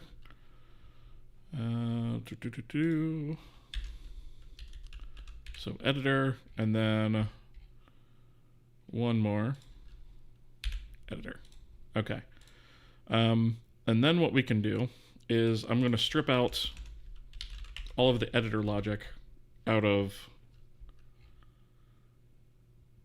the main game, right? So let's see. I'm actually just going to strip out this entire section here. Actually, let's do this. I'm going to leave this in as an example of how to do that, because I'm going to need that in the game. So on drag is going to be the same thing. I'm going to eliminate all of this logic. And, oops, I guess we don't really need more than one example. To do whatever. I'm actually just going to leave that. All right. We don't need these anymore because we're not doing that outside of this. So application state, current zone. Well, we might actually need this. We might actually need to be able to click things in the scene. But I think what I might do is like the picking logic that I have,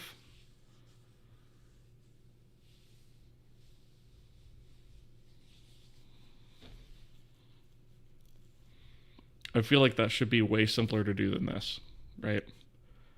Like this is all selection stuff having to do with the editor. So I think I'm going to take this out of here for now. And if we need this or when we need it, I will come back and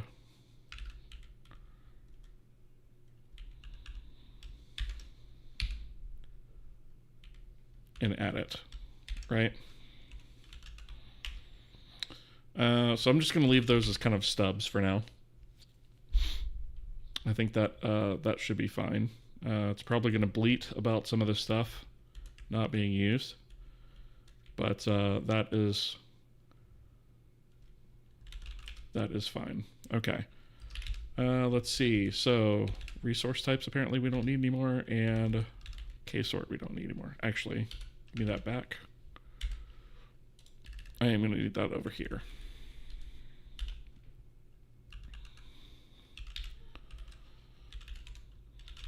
Okay. All right, so that eliminates all of the errors out of here. Oh, let me get rid of that warning as well. So that's our game code. Good. Now we just need to focus on... Oh, you know what? I don't have the forward declarations of these guys.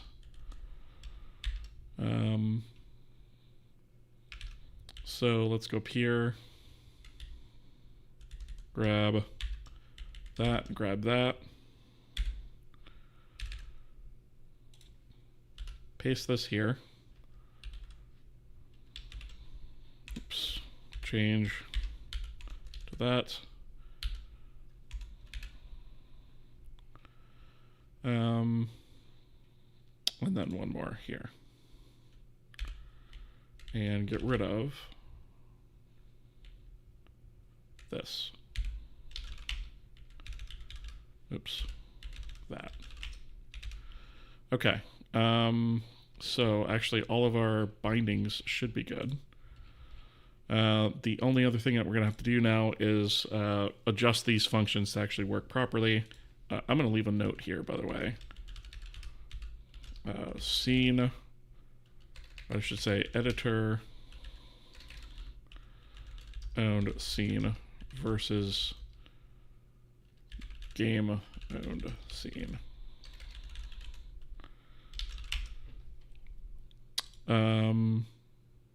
So I'm probably going to have to just temporarily disable that for now. All right, so this on mouse move is going to basically just be this, right? So it's going to be listener inst.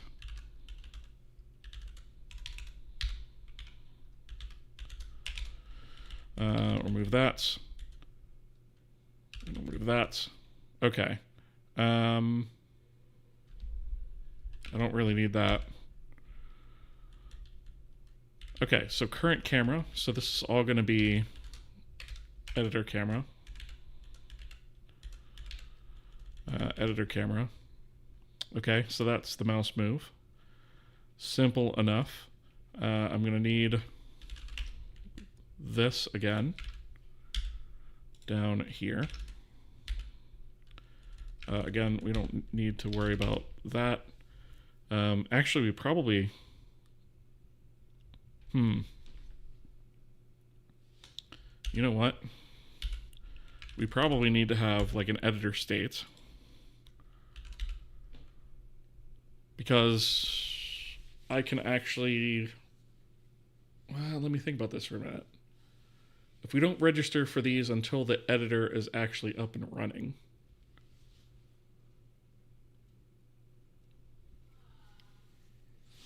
Yeah, okay. I'm just worried that like it might pick up a mouse move event before we've actually done anything with the editor and then try to process it through here, which is why I had this guard in here before. I'm going to leave that and come back to it. Editor camera. And again, editor camera. So that's the gizmo interaction. And then, let's see, I think, yeah, we need the states one more time. And that is going to happen here. Ooh, so here we are with the current zone stuff again, right? So this should be the, this is going to be a fix me. Current editor owned zone. See what other of these issues we can fix first. And then we'll move on from there. So we do a lot of this current zone stuff. So I'm actually going to do a... Let's do zone scene. I guess we'll call it... Oh, current scene. It's here. Okay. That was what I was thinking of moving up. Editor, camera... Okay, so basically, our remaining problems are all with this zone state stuff, which needs to come from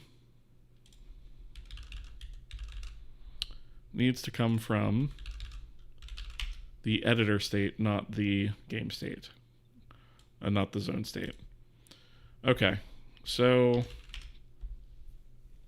not quite all moved together. Wonder if we can actually get this done in a couple of minutes. We'll see. Usa, how's it going? What's up? Good to see you as well. It's going well. Thank you for asking.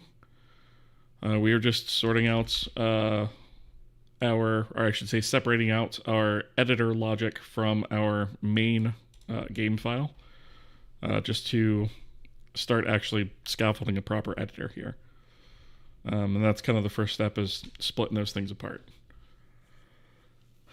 Okay. I guess what we're going to have to do is the editor state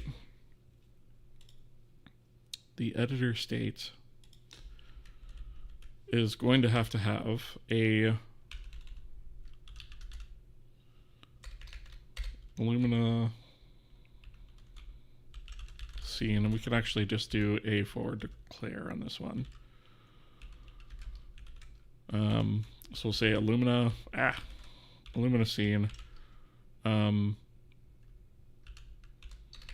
edit scene, right? So this is going to be pointer to the scene currently owned by the editor,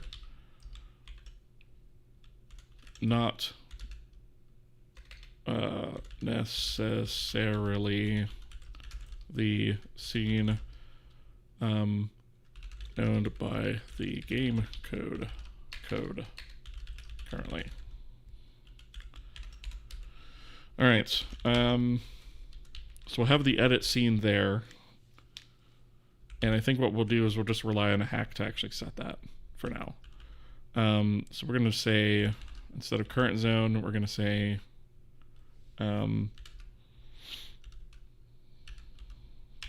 edit scene.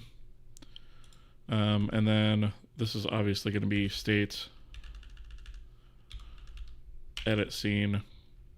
This is going to be state edit scene.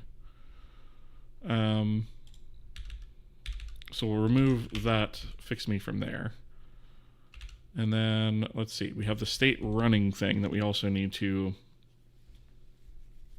look into. Let's do, I guess I can put a state running in here as well. How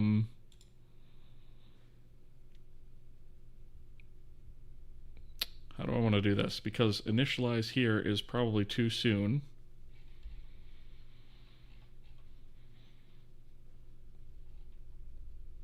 Editor initialize does happen pretty soon before we finish the initialization. Like, there's some other stuff that happens. And we're not technically running until we actually get to this point. I'm going to try it anyways. Let's just put a B8 running, right? Hack should be set once the editor is opened. And so what that means is basically editor initialize. The very last thing that we're going to do before we return true is we're going to say states is running. Wait, did I put that in the wrong?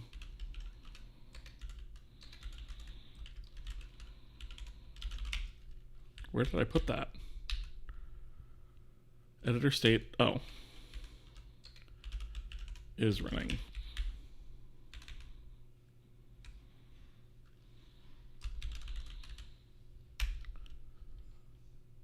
Why is that not?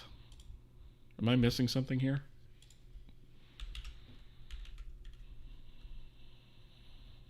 Editor states.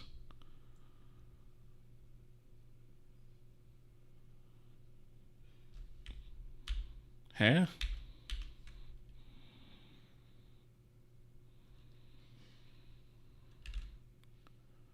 Struct editor state is defined in Illumina types because the application state has that here.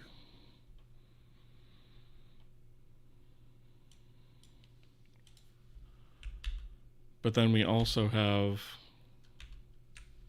what order my includes in? Yeah, it should be editor. So the editor state is right there. What am I missing? Oh, now it works. Okay, cool. That seems fine. All right, so we'll do is running here and is running here. Is that everything that we needed?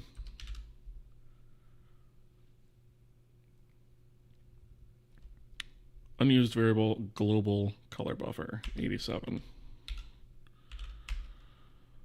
Guess we don't need that. Okay. Which means we probably don't need current window.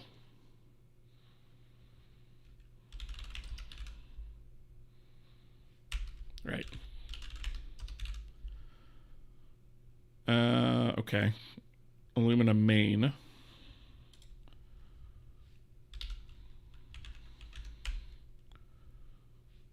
Or wait, was it? Illumina main C1516. Oh, the delta isn't used. Oh, that's going to be true for all of these. I guess we could just delete that, right? There's a lot of these that have it that don't need it.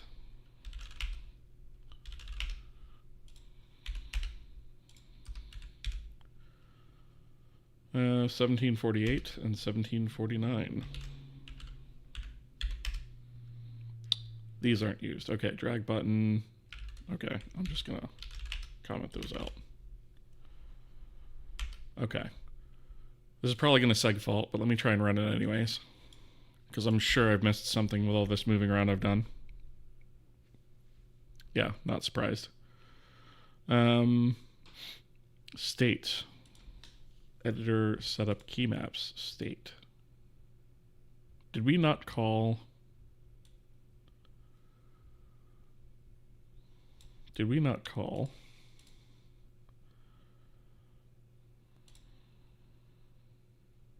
Yeah, sure enough. This is an application boot. Oh, this is happening too soon. That's why. Okay.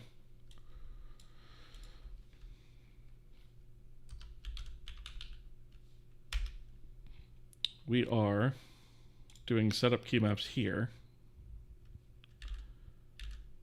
And then in here, we're doing this. So instead of doing that there,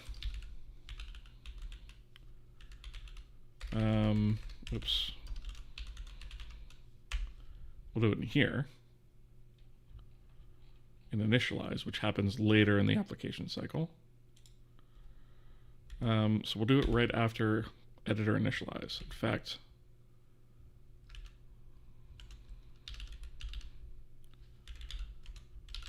We'll do that. Could probably just move that to initialize if I'm honest, but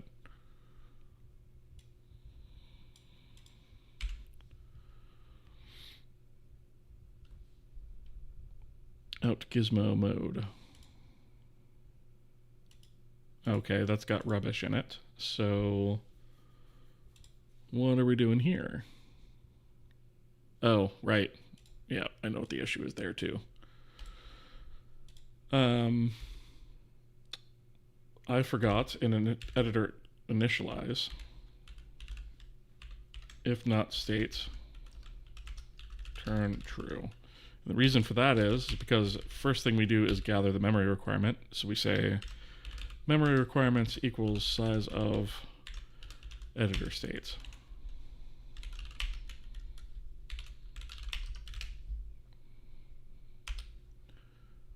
Let's see if I can at least get this running, but I am running a little bit over on time, so I may have to quit anyways for tonight. Fail to initialize editor. Well, looks like we've got some sort of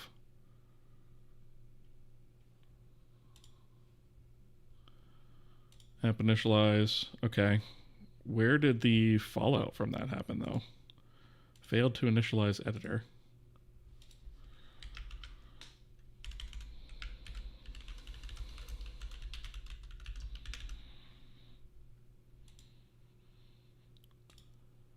Oh.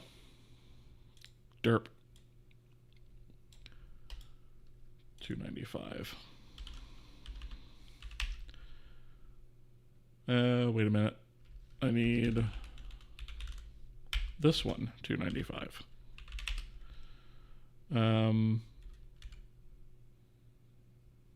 This should be if not editor initialized, then we throw an error.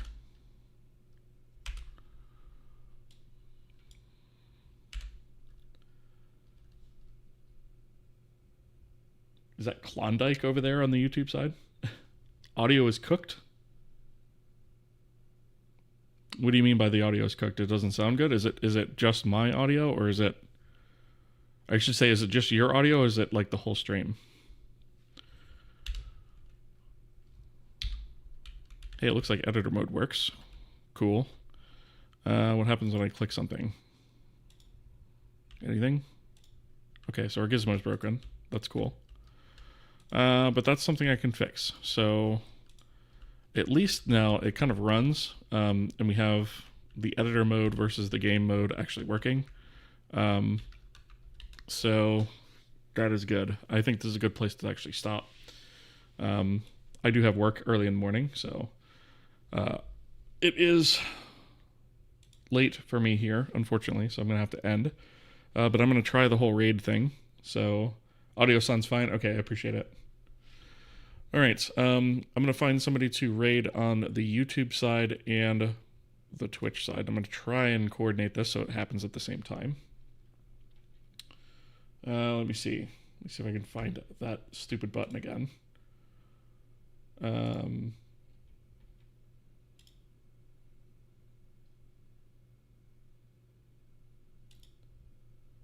Videos from other channels. Okay, so how do I do... I hope Spiro is actually streaming. Yes, he is. Okay. Okay, so I think I save that. And then when I end the stream, I think it will kick over to him. Okay, so we'll see how that works. And then over on the Twitch side, we are also going to raid Spiro on this side too. So let me see.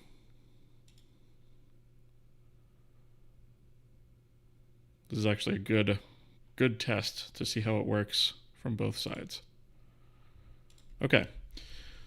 All right. So, yeah, that's going to do it for tonight's stream. Thank you guys so much again for all the support, and the awesome stream tonight. I really appreciate it. I really appreciate the support and appreciate you guys being here. And, yeah, we'll go ahead and, we'll be streaming again, next week, actually. Well, next week, maybe not. I'll have to announce whether or not we're doing a next week stream or not, because Christmas and all that. But yeah, anyways, thank you again so much for the raids and the support and everything else. And we'll see you guys next time. And I'm going to go ahead and commit this stuff off camera and push it up. All right. See ya.